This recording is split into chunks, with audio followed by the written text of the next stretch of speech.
Le 15 août 2025, une agression raciste s'est, semble-t-il, transformée en chasse à l'homme noir. Cela s'est passé ici, à Royères-de-Vassivière, un village de quelques 600 habitants au cœur de la Creuse. Le média est venu pour comprendre ce qu'il s'est passé, rencontrer les victimes qui ont accepté en exclusivité de nous montrer et de nous raconter cette nuit qu'ils qualifient de terreur. Une nuit qui restera marquée dans la mémoire de ce village où le RN est arrivé en tête lors des dernières élections législatives. Maxime a une vingtaine d'années. Il est la principale victime. Mais Maxime, c'est un nom d'emprunt, car il a souhaité rester anonyme. Il vit à Royères depuis plusieurs années et travaille ici. En exclusivité pour le média, il nous raconte cette fameuse nuit au cours de laquelle il a été pourchassé. Le 15 août, c'est une soirée qui est organisée par le comité d'animation de Royères-de-Vassivière. Donc c'est chaque année. L'année dernière, il y a eu un bœuf à la broche. Cette année, c'était l'entrecôte, etc. Il y a une fête foraine qui est invitée à chaque fois. Et également le marché de producteurs locaux. Ici, là, on est sur la partie parking où c'était vraiment le comité d'animation. Juste à côté, on se dirigeait, il y avait la fête foraine, donc il y avait les forains qui s'étaient installés deux jours auparavant. Mais ici, on venait spécialement pour manger ce qui était préparé par le comité d'animation, prendre des verres à la buvette et s'asseoir sur des tables. Et il y a aussi eu un concert, il y avait une scène, karaoké, etc. Donc voilà, c'était sympa, enfin, c'est quand même une belle organisation. C'était l'anniversaire d'une amie et elle voulait faire de l'auto-tamponneuse, quoi. Donc on s'est pris au jeu. Et très rapidement, on a fait de l'auto-tamponneuse et on n'a pas arrêté de toute la soirée jusqu'à ce que ça ferme. Et ce qui s'est passé, c'est qu'il devait être aux alentours de 2h, 2h30. Donc ça faisait un moment que les auto-tamponneuses avaient fermé. Et nous, on est restés parce qu'il y avait une bonne ambiance encore aux tables, etc. Donc on s'est dit, allez, on continue, on passe la soirée. C'est chouette. Et en fait, moi, de mon point de vue, ça s'est passé d'une fraction de seconde. C'est que les gens du comité ont débarqué, l'élu municipal cité et le président de la CCA. Ils ont débarqué et puis là, directement, c'est parti en live, quoi. Alors la première chose de reprocher, c'était ton chien n'est pas en laisse. Mais comme vous voyez, là, elle est en laisse et elle était en laisse aussi lors de l'événement, puisque c'est un bébé, elle a 3 mois. Elle est un peu frivole, elle est super curieuse, donc je la garde proche de moi. Et donc ils sont arrivés là-dessus, ils ont démarré sur le chien et ensuite, très rapidement, ils ont commencé à me dire toi, allez, dégage, toi tu dégages. Et donc le président de la CCA qui a commencé à me dire on va te buter, sale noire. Donc à ce moment-là, il y a eu un gros remue et les potes avec qui j'étais m'ont dit là il faut fuir, il faut bouger, quoi. Il y a le président de la CCA qui a commencé à devenir fou et là il s'est mis à taper tout le monde à vue, quoi. Et là l'élu municipal, il a commencé à devenir bien plus virulent, donc il m'a attrapé par là, il a commencé à me pousser, il m'a mis une droite dans la tempe et il m'a mis un coup de pied dans le genou, du coup. Et le coup de pied dans le genou, je l'ai bien senti au final. Lola était là aussi ce soir-là.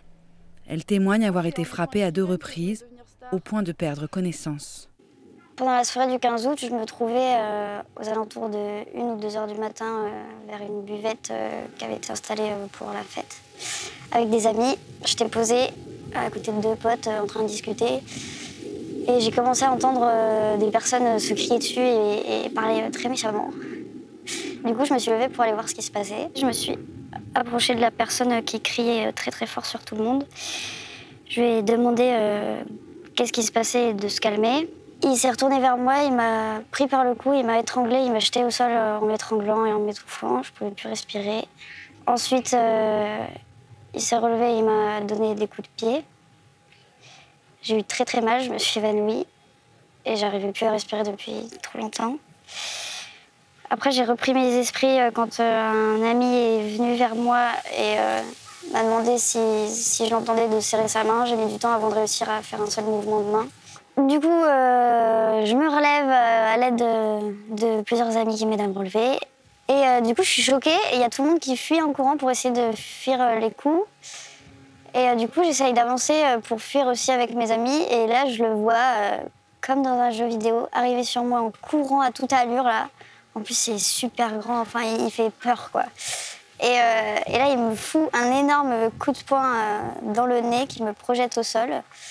et qui me fait très très mal. J'ai toute ma vision qui devient noire et une étincelle qui apparaît dans mes yeux. Je me retrouve par terre, pleine de douleur. Du coup, il y a 2 amis qui m'aident à me relever et qui me disent qu'il faut qu'on fuit absolument. Moi, je suis dans un état de choc très fort et j'arrive à peine à marcher, j'ai mal partout. Du coup, les 2, elles me portent à moitié pour essayer de fuir. Devant nous, à quelques mètres, il y a nos amis qui sont en train de fuir. Léo, la vingtaine aussi, est né dans ce village. Il connaît bien les agresseurs qui s'en prennent à lui et à ses amis. Moi, j'avais jamais vu un tel élan de violence ou de haine. Et puis, je le connais d'avant, je connais son regard et tout ça. Et à ce moment-là, j'ai vraiment vu dans son regard quelque chose qui switch complètement. Et il se met à taper tout le monde, sur n'importe quelle personne qu'il y avait autour. Il baisse la tête et il met des coups de poing comme ça, sans regarder qui il tape. Il pousse les gens, il met les gens au sol. Puis on était ici, on a commencé à courir en cette direction, par là-bas. Tous un peu dispersés, certains plus en avance, certains plus derrière. On entendait toujours les cris et les injures, les insultes des personnes qui se trouvaient ici, de nos agresseurs. Et donc on a couru vers là-bas. Le petit groupe arrive sur le parking de l'EHPAD. Pour eux, l'altercation est terminée et ils reprennent leur route, choqués de ce qui vient de se produire, mais loin de s'imaginer ce qui est en train de s'organiser. Alors qu'ils descendent vers le centre du village, un pick-up blanc les dépasse. Là, on était en train de discuter de ce qui venait de se passer, en fait. Donc, oui, on était calmés, quand même bien dans l'adrénaline. Parce que, c'était déjà hyper choquant ce qui s'est passé avant, quoi. Quand le pick-up blanc nous a dépassés, il s'est arrêté au niveau du panneau médiathèque. Donc, voilà. Et du coup, là, directement, l'élu municipal est sorti de son pick-up, de son camion, et complètement énervé, quoi. Mais complètement remonté à bloc. Et là, il m'a directement dit viens, on se frappe maintenant, c'est toi contre moi et personne d'autre. Il me traitait de lopette, que j'avais pas de couilles, il me disait mais le premier coup, me rate pas. Et en gros, moi, j'étais ici, il y avait des personnes qui essayaient de l'arrêter. Et en gros, moi, je marchais comme ça, en faisant des tours. Mais lui, quand même, suivait. Et à un moment donné, il y a un gars qui arrivait avec son talkie-walkie, t-shirt rouge, du coup, t-shirt du comité d'animation, qui arrivait par là. Moi, je l'avais pas vu, au final. Et donc, il est arrivé en disant venez, venez, venez. Donc, au moment où j'ai vraiment capté que c'était bon, là, il va falloir courir vite parce qu'il a dit venez, venez, c'est là que je me suis dit bon, la dernière ouverture, je la prends, j'y vais, quoi. Et là, j'ai commencé à courir à fond sans m'arrêter jusqu'à la place de la Mayade. Et là-bas, j'ai tourné à gauche. Maxime s'élance dans les rues du village à la recherche d'un endroit pour se cacher. J'ai monté cette pente. Au début, je me suis dit, je vais escalader le portail de cette maison et je vais aller me cacher dans le jardin. Comme ça, je me dis, là, c'est sûr qu'ils viendront pas me chercher. Mais bon, j'aime pas trop faire des trucs comme ça, surtout que c'est des personnes qui habitent là que je connais un peu et qui sont vraiment super gentils. Par là où on voit le barreau, tu peux accéder et c'est vraiment des marches super profondes, rétrécies. Et donc, je suis allé me cacher au fond de ça, quoi. Je suis allé vraiment me réfugier à l'endroit le plus sombre, à côté de la bouteille de gaz qui était tout en bas, quoi. C'était super à l'étroit. Je reprenais mon souffle, je tremblais d'adrénaline. Enfin, oui, pour le coup, on était vraiment dans une scène, une ratonnade, quoi. Une chasse au nègre, comme on pourrait l'appeler. J'ai coupé mes sens. Enfin, vraiment, quand tu cours comme ça, parce qu'en plus, j'avais mal à mon genou. Donc, il fallait que je me concentre sur ma course pour pas aller trop vite, pour pas tomber d'un coup, et ni trop lentement pour pas me faire rattraper. Du coup, non, bien sûr que j'ai entendu des bruits, des cris, des gens qui ont dit des trucs, mais pour moi, c'est tellement flou. Un très bon réflexe, selon moi, qui est de partir en courant le plus vite possible. Et donc, il part à pleine vitesse. Et très vite, Cédric et l'autre personne n'arrivent pas à le rattraper. Donc, ils font demi-tour assez vite. Ils remontent dans leur pick-up.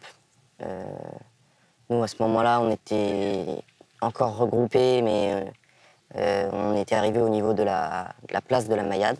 devant le bar-restaurant L'Atelier. Et donc c'est là qu'on a commencé à réaliser que c'était une vraie chasse à l'homme qui était lancée. Parce qu'à partir de ce moment-là, toutes les personnes, tous les agresseurs qui étaient présents à ce moment-là, n'ont pas essayé de s'en prendre une seule fois à l'un de nous. On était tous en évidence dans la rue. On leur montrait bien que notre présence, qu'on était là. Et la seule personne qui cherchait, c'était notre ami noir. C'est à ce moment-là que j'ai entendu un propos très clair qui disait « Il est où le nègre ?» Et ensuite, « Il est où? On va le trouver. » Et puis surtout, nous, on était un peu en panique et on flippait quand même vachement pour notre ami. Donc on a vu les pick-up qui commençaient à aller autour de son logement, qui faisaient le tour du village. Tu avais les personnes à pied aussi, plusieurs petits groupes de 3 ou 4 personnes qui déambulaient et qui essayaient de faire la moindre ruelle. Mais aucune de ces personnes est venue vers nous et a montré une quelconque agressivité envers nous. Et enfin, moi, c'est vraiment à ce moment-là que j'ai compris que c'était pas juste une bagarre alcoolisée et que c'était une attaque raciste. Cette scène de chasse à l'homme a duré au moins une demi-heure, je dirais, peut-être une petite heure. Un vieux voisin est réveillé par la scène qui se déroule sous sa fenêtre. Il témoigne par écrit aux gendarmes de ce qu'il a vu et entendu. Un document exclusif que nous nous sommes procurés. À 3 heures, dans la nuit du 15 au 16 août, j'ai été réveillé par le bruit d'une altercation avec des bruits de cris, la présence d'au moins 6 voitures entre la médiathèque et la place. La plupart étaient vêtus de t-shirts rouges. Les t-shirts rouges, ce sont ceux du comité d'animation. Celui-ci a publié un communiqué affirmant que la haine et la violence n'ont pas leur place, ni à Royères, ni ailleurs, et que ces comportements inadmissibles et violents ne sont pas l'œuvre des bénévoles et organisateurs de la fête, mais bien celle de personnes agissant à titre privé, en dehors de l'événement. Nous n'avons pas identifié l'ensemble des personnes ayant pris part à cette agression, mais 2 personnages apparaissent comme les principaux agresseurs. Nicolas L, 44 ans, éleveur bovin, président de l'ACCA, l'association communale de chasse agréée, ainsi que son associé, Cédric L, 38 ans, chasseur lui aussi, et élu municipal à la mairie de Royères-de-Vassivière, des membres connus de ce village, qui n'hésitent pas à partager sur le compte Facebook de leur entreprise commune des publications de comptes ouvertement d'extrême droite, ou encore les publications de Bartholomé Lenoir, député proche du Rassemblement national. Nous avons tenté de les joindre, mais sans succès. Maxime, lui, a déjà eu affaire à eux il y a quelques mois. J'ai déjà eu un passif avec les chasseurs. C'était il y a environ 6-7 mois. Où, en fait, moi, en arrivant ici, du coup, j'avais pas de logement. Et comme je vivais en vélo roulotte, au début, je m'étais posé dans le champ juste en face. J'étais un peu exposé à vue. Et puis, bon, je savais que ça plaisait pas au conseil municipal. J'ai même eu vent d'une personne qui m'appelait le bamboula dans son champ. D'une personne du conseil municipal, je sais pas qui c'est. Du coup, voilà, j'ai décidé de bouger et d'aller me cacher en forêt, quoi. À un endroit où personne me voit, où je suis plutôt tranquille. Et sauf que je suis allé dans une zone de chasse, quoi, on va dire. Et j'ai quand même duré 1 mois et demi à vivre là-bas en forêt, jusqu'à ce qu'ils s'en rendent compte, je ne sais pas comment. Et là, du coup, en fait, le président de la CCA, du coup, qui a asséné des coups, il est venu me menacer de détruire ma roulotte, de s'en prendre aux chiens si j'étais pas parti dans le week-end, quoi. Vendredi matin, direct, j'ai fait mes affaires, je suis parti. Là, il s'avérait que j'avais une poubelle pleine et que j'avais plus la place de la mettre dans la roulotte, donc je l'ai laissée sur place. Et bon, j'ai eu la fâcheuse idée, on va dire, de laisser un mot, puisque au final, à ce moment-là, j'étais quand même énervé. J'ai laissé un mot en mettant « il ne vous reste plus que ça à détruire ». Bisous aux chasseurs et à bientôt avec un cœur, quoi. Donc un truc un peu con au final. Ça les a pas fait rire. Bon, ils ont appelé la gendarmerie quand même pour leur donner la poubelle et donc la gendarmerie est venue me la rendre, cette poubelle. Au début, ils voulaient me mettre une contravention. Je leur ai expliqué l'histoire, les menaces et ils m'ont dit ah bon, on va pas vous mettre la contravention mais il faut pas recommencer. Après vous, si vous voulez porter plainte pour les menaces, vous pouvez. Et moi, à ce moment-là, je leur ai dit non, mon but, c'est pas du tout d'entrer en guerre avec eux. Enfin, mon but, c'est d'être tranquille, d'avoir mon travail. Je cherche toujours un logement, d'ailleurs, et d'être le plus stable possible. Donc, j'ai pas porté plainte ce jour-là. 2 semaines après, le président de la CCA a tenté de m'écraser, a tenté de me percuter avec son pick-up, alors que je descendais, pareil, de cette zone artisanale, Je descendais direction de la départementale pour aller dans le bourg. Lui, il m'a vu, il a fait une marche arrière. Il a engagé la côte que moi je descendais en me fonçant dessus, quoi. Et du coup, moi, j'ai dû mettre les 4 roues dans l'herbe pour l'esquiver. Suite à ça, j'ai pas déposé plainte. Par contre, du coup, j'en ai parlé à quelques personnes du village qui étaient au courant de ça, qui m'ont dit fais attention, tu sais pas de quoi ils sont capables. Les violences racistes du 15 août semblent s'inscrire dans une logique de répression. Depuis cette nuit-là, le village est divisé. Un comité de soutien a été monté dans la foulée et a organisé le 25 août dernier un rassemblement contre le racisme. Plus de 300 personnes s'y sont rendues. Elles ont exprimé leur incompréhension et leur crainte de voir leur village sombrer dans la haine. Ça fait 10 ans maintenant que je suis dans le coin. Je travaille dans le village de Royères de Vassivière. Le 15 août, j'étais là, je suis allé faire la fête. Plus tard, dans la nuit, je me suis retrouvé témoin du coup de l'agression dans les rues. Et ça m'a pas mal bouleversé. Des bagarres de gens bourrés, ça, j'en ai déjà assisté à plusieurs. Et où il n'y a pas vraiment de sujet de bagarre, juste les gens sont en état d'ébriété, mais sauf que là, ça allait plus loin. C'était vraiment à intention raciste envers une personne racisée. Ce qui m'a pas mal choqué, c'est que du coup, ça a développé une violence que j'avais jamais vue encore. La personne a été poursuivie dans les rues. Enfin voilà, c'était très très violent. Moi, j'ai peur que ça fasse plusieurs groupes, de gens qui sont d'accord, pas d'accord, tout ça.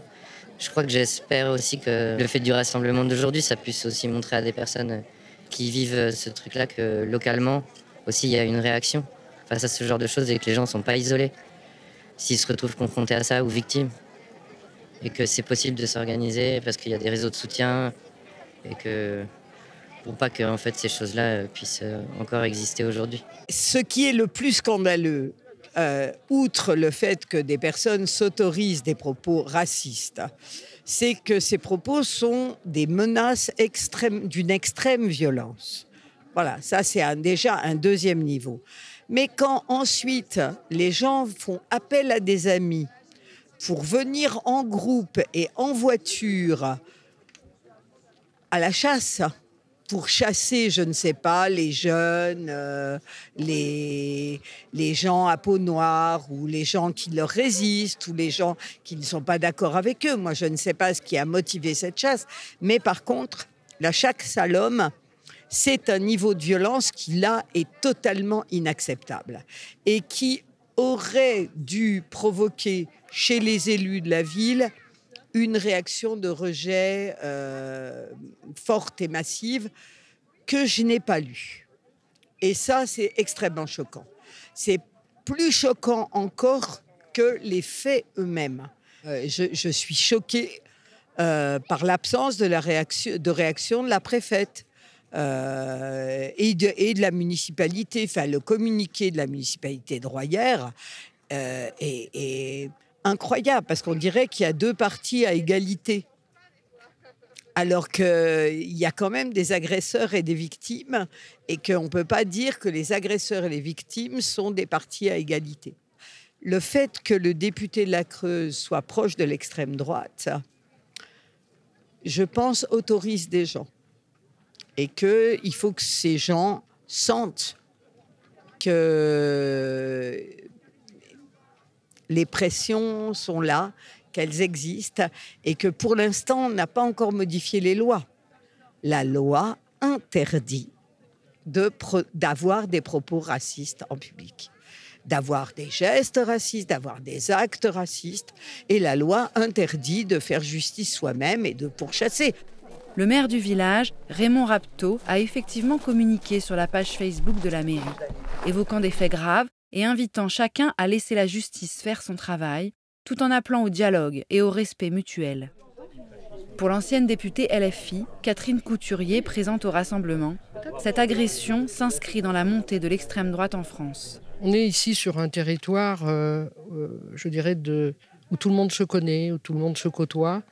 Et ce qui s'est passé cette nuit-là est invraisemblable. Mais elle s'inscrit malheureusement dans un climat aujourd'hui entretenu par ce gouvernement et en particulier par Bruno Retailleau, qui embraye le pas de l'idéologie d'extrême droite avec des propos racistes, des propos bien souvent islamophobes, antisémites, sexistes. Et aujourd'hui, les auteurs de ces actes, en réalité, ils se sentent libres d'avoir ces pratiques. Et ça, c'est plutôt très inquiétant pour aujourd'hui notre démocratie et la question du vivre ensemble. Ces actes, déjà, moi, personnellement, en tant que députée, je les ai subis puisque ma permanence a été dégradée à 5 reprises. J'ai d'ailleurs déposé plainte. Je viens d'apprendre la semaine dernière que cette plainte a été classée. J'ai en souvenir aussi des tags sur Aguéré, où il était fait référence justement de Crépol, où il était écrit « on va brûler la mosquée », député salope. Et donc tout ça, ça s'inscrit dans un racisme global. C'est pas seulement la question parfois de la couleur de peau, c'est aussi des actes qui remettent en cause, en fin de compte, ce que nous, on porte à la France Insoumise, les questions d'humanisme et de vivre ensemble. Mais une partie des habitants de Royères-de-Vassivière ne croit pas à l'existence d'une chasse à l'homme. L'altercation serait selon eux due à une tentative de vol de gobelets. Lors du rassemblement, ces habitants étaient présents à l'arrière de la boucherie du village. Nous sommes allés leur parler en laissant notre micro ouvert sans qu'ils le sachent. Il s'est passé que les gens qui ont soi-disant été agressés, au départ, ils étaient à la buvette, ils étaient en train de piquer les gobelets. Et les responsables, ils les ont chopés, ils ont dit les gars, vous me proposez ça. L'an dernier, on s'est piqué 3000 gobelets sur la fête. Là, on a dit cette année, on fait gaffe. Ils ont chopé là et c'est parti de là. C'est parce que ils étaient en train de nous piquer les gobelets. Et puis, de fil en aiguille, c'est parti. Et puis, il y a eu une bousculade. Et puis voilà. Aucun de ceux qui nous parlent à ce moment-là n'était pourtant présent ce soir-là. Pour eux, le racisme est une affaire de récupération politique. Ça a été récupéré par un certain parti politique qui a mis ça en épingle. Et puis voilà, parce que dans un groupe, d'un des deux groupes, il y avait une personne noire. C'est tout. Pourtant, et donc raciste. Ah mais c'est sûr, hein, tout ce qui est monté là, ils s'en servent. Parce que la personne, le paysan qui aurait eu la bagarre ou je sais pas quoi, oui, pas du tout. Et, rien, et loin de là même, je dirais. Mais seulement eux, ils s'en servent pour foutre la bagarre. Mais le paysan en question, lui, il en est malade. Mais pas eux. Ils font monter en épingle. Oui, mais c'est tout. Le problème, il est là. Ça veut dire qu'on est rentré en période électorale et que... Mais qui c'est qui les nourrit, qui les entretient, ces braves gens, quand même? Il faut dire ce qu'il en est. C'est un truc qui a été récupéré à partir d'une bagarre d'après-fête, banale. Parmi le groupe qui s'exprime, 2 élus municipaux. L'un d'entre eux nous confie finalement que l'agresseur, membre lui aussi du conseil municipal, est clairement connu pour être d'extrême droite. Et le racisme, vous n'y croyez pas? Non, absolument pas. Ah non, justement, le problème, il est là, mais eux, ils s'en servent. Mais clairement, clairement. D'accord. D'accord. Mais il a été pris parce qu'il était d'extrême droite? Non, absolument pas. Non, dans un petit village comme ça, il faut 15 personnes, c'est déjà difficile à trouver. Alors si on doit prendre en considération les orientations politiques des uns et des autres, on n'y arrivera jamais. Oui, c'est pas faux. Au cours de ce rassemblement, l'avocate des victimes, maître Colline Bouillon, a évoqué sa volonté de demander au préfet le retrait du permis de chasse des personnes mises en cause. D'après plusieurs témoins, des membres du petit groupe avec lequel nous avons échangé auraient proféré des menaces contre l'avocate et un salut nazi aurait été vu. Mais nous n'avons pas pu vérifier ces informations. Maître Colline Bouillon a déposé plainte auprès de la gendarmerie locale. Pendant mon intervention, j'ai évoqué la qualité de président de l'ACCA d'un des agresseurs principaux et de membre de l'ACCA et d'élu municipal de l'autre agresseur principal qui sont nominativement désignés dans les plaintes des uns et des autres. Je me suis offusquée de l'idée de savoir que ces personnes pouvaient détenir des armes et en user dans le cadre de l'usage de leur permis de chasse. J'ai informé à ce moment-là, lors de cette manifestation, mon intention d'en informer la préfecture.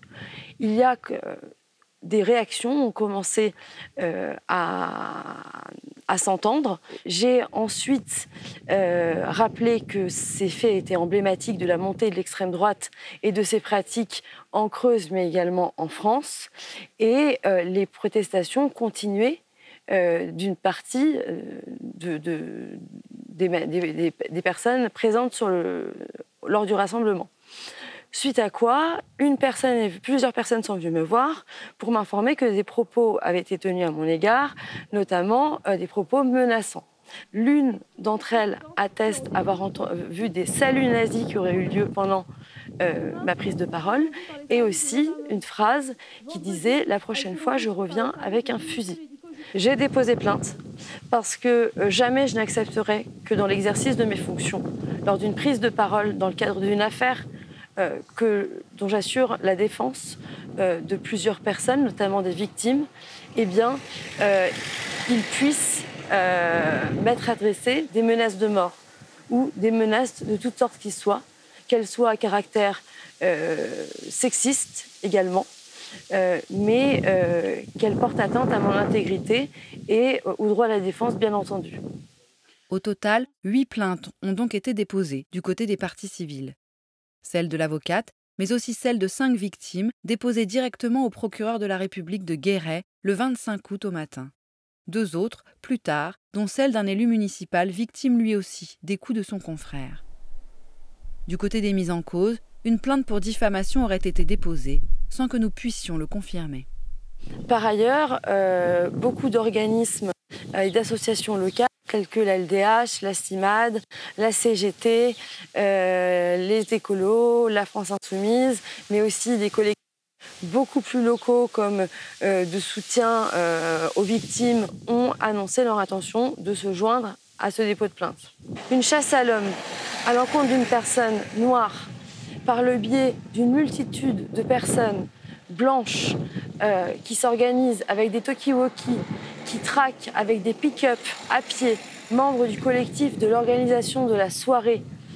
Ça me fait penser à des heures sombres de notre histoire, mais aussi celle des États-Unis pendant les années 50. Ça me donne le sentiment que ces personnes, en raison de la montée de l'extrême droite, de ces idéologies, de ces projets, ressentent un sentiment d'impunité totale, qu'il y a une banalisation de ces actions.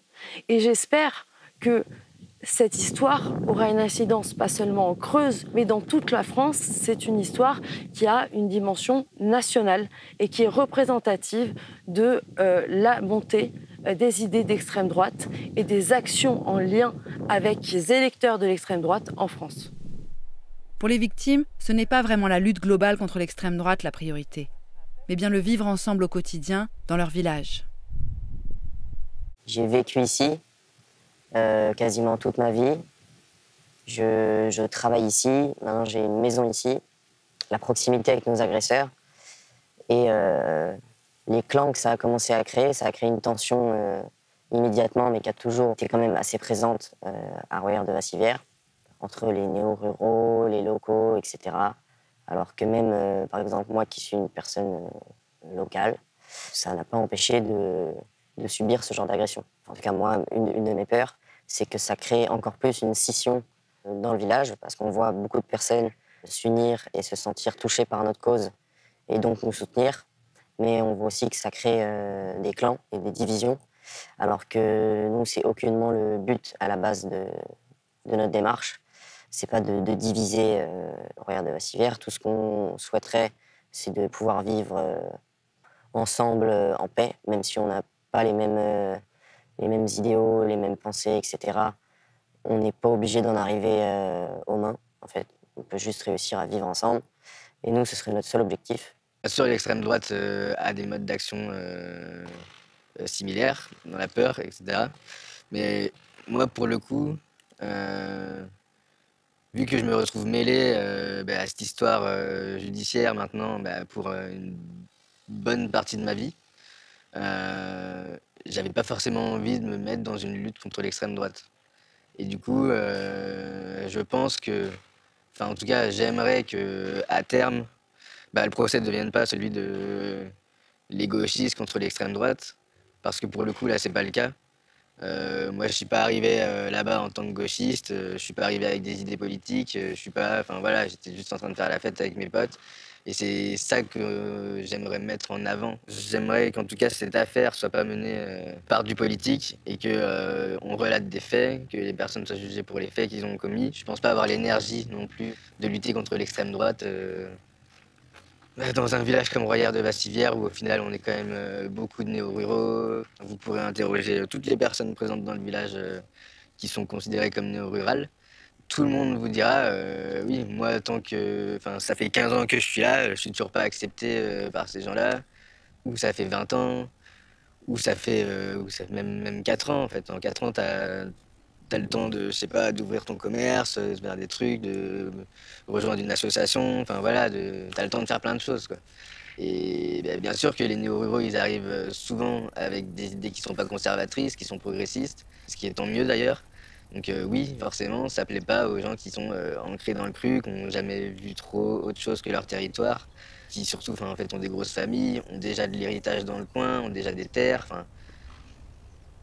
Enfin, tu te retrouves face à des personnes qui possèdent un peu l'endroit et qui veulent pas le céder, qui t'accueillent pas. C'est à une place, c'est difficile, il n'y a pas beaucoup de logements, il n'y a pas beaucoup de travail non plus. Quand tu es néo-rural, on va dire, il faut accepter le fait que non, tu ne seras pas bien reçu partout.